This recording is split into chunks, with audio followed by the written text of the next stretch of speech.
Assalamualaikum warahmatullahi wabarakatuh. Perkenalkan, nama saya Fadila Puput Febriani, nomor absen 13 dari kelas 11 IPA 5. Di sini saya akan menjelaskan tentang 1. Pengertian minyak bumi, 2. Proses terbentuknya minyak bumi, 3. Komponen penyusun minyak bumi, 4. Tahap pengolahan minyak bumi atau tahap 1 dan 2, yang kelima bensin, yaitu bilangan oktan, jenis-jenis bensin, dan zat anti knocking. Pengertian dari minyak bumi. Minyak bumi sering dijuluki sebagai emas hitam, adalah suatu cairan kental berwarna coklat pekat atau gelap, atau kehijauan yang mudah terbakar, yang berada di lapisan atas dari beberapa area di kerak bumi. Minyak bumi terdiri dari campuran kompleks dari berbagai hidrokarbon, sebagian besar seri alkana, tetapi bervariasi dalam penampilan, komposisi, dan kemurniannya. Proses pembentukan dari minyak bumi. 1. Makhluk hidup yang sudah mati jutaan tahun atau disebut juga jasad renik. Yang kedua, terbawa air sungai bersama lumpur. Yang ketiga, mengendap di dasar laut. 4. Menjadi bintik dan gelembung minyak. 5. Terakumulasi pada daerah perangkap atau batuan kedap. Yang keenam, terbentuklah gas alam dan minyak sebagai deposit minyak bumi.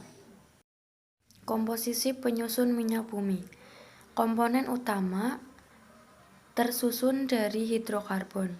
Komponen kecil tersusun dari senyawa belerang, nitrogen, oksigen, dan organologam. Jenis senyawa: 1. Hidrokarbon, jumlah 90-99%, contohnya alkana, sikloalkana, senyawa aromatis. Yang kedua, jenis senyawa belerang, jumlah 0,1-7%, contohnya tioalkana dan alkanatiol. Yang ketiga, jenis senyawa nitrogen, jumlah 0,01-0,9%, contohnya pirol atau C4H5N. Yang keempat, jenis senyawa oksigen, jumlah 0,01-0,4%, contohnya asam karboksilat atau RCOOH. Yang kelima, jenis senyawa organologam, jumlah lebih dari 0,001% atau sangat sedikit, contohnya senyawa nikel. Tahap pengolahan minyak bumi.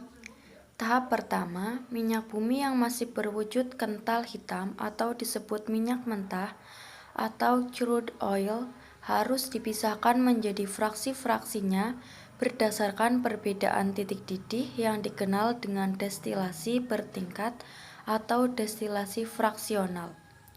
1. Fraksi pertama, pada 20 derajat Celcius, menghasilkan gas yang akhirnya dicairkan kembali, atau dikenal dengan LPG, dan digunakan untuk bahan bakar kompor gas dan mobil BBG, atau diolah lebih lanjut menjadi bahan kimia lain. Fraksi kedua, pada 150 derajat Celcius, disebut nafta atau gas bumi. Nafta tidak dapat langsung digunakan dan diolah dulu pada tahap kedua, menghasilkan bensin atau premium, atau bahan petrokimia yang lain. Nafta sering disebut juga sebagai bensin berat. Fraksi ketiga atau fraksi tengah, pada 200 derajat Celcius, dibuat menjadi kerosin atau minyak tanah dan aftur atau bahan bakar pesawat jet. Fraksi keempat pada 300 derajat Celcius, menghasilkan solar yang digunakan sebagai bahan bakar mesin diesel.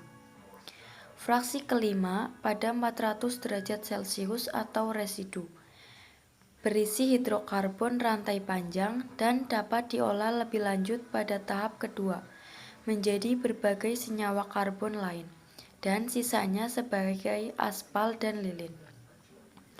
Tahap kedua, 1. Perengkahan atau cracking.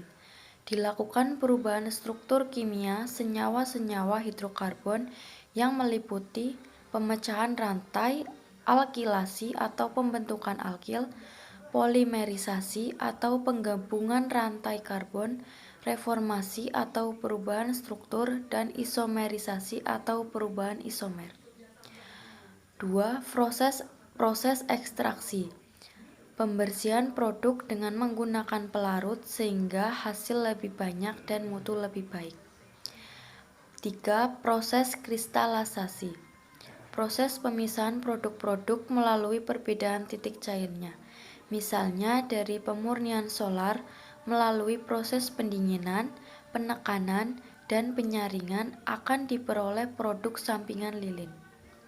Yang keempat, pembersihan dari kontaminasi atau treating. Pada tahap pertama dan tahap kedua sering terjadi kontaminasi atau pengotoran. Kotoran ini harus dibersihkan dengan cara menambahkan soda kaustik atau NaOH, tanah liat atau hidrogenasi. Titik didih lebih dari 20 derajat Celcius, jumlah atom karbon C1 hingga C4, kegunaan bahan bakar gas atau LPG dan bahan baku pembuatan berbagai produk petrokimia.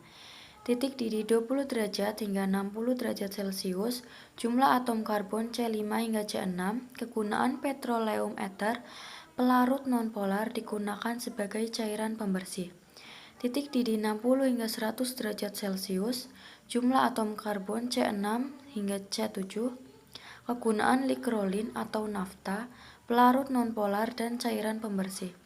Titik didih 40 hingga 200 derajat Celcius, jumlah atom karbon C5 hingga C10, kegunaan bensin sebagai bahan bakar minyak.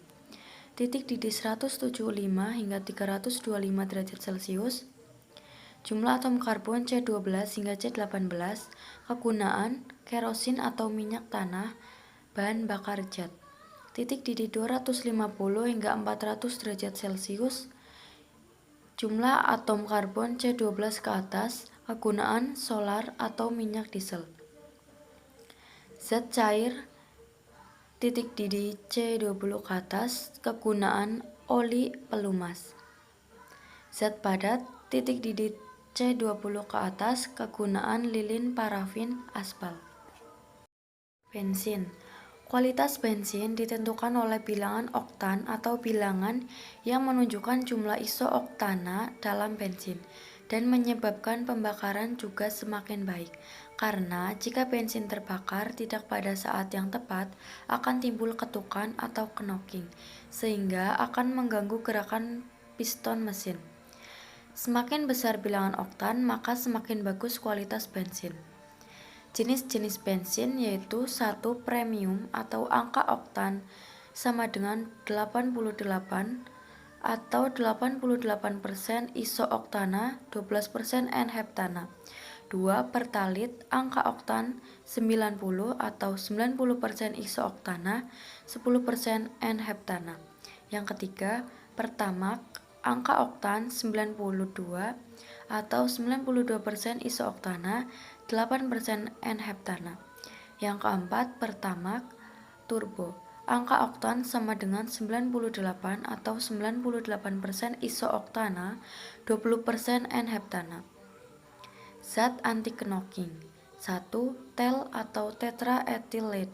Penggunaan TBL hasil pembakarannya dapat menempel pada mesin, sehingga perlu ditambahkan C2H4Br atau 1,2 dibromometana, yaitu senyawa yang dapat mengikat Pb menjadi PbBr2, bersifat mudah menguap jadi tidak menempel pada mesin.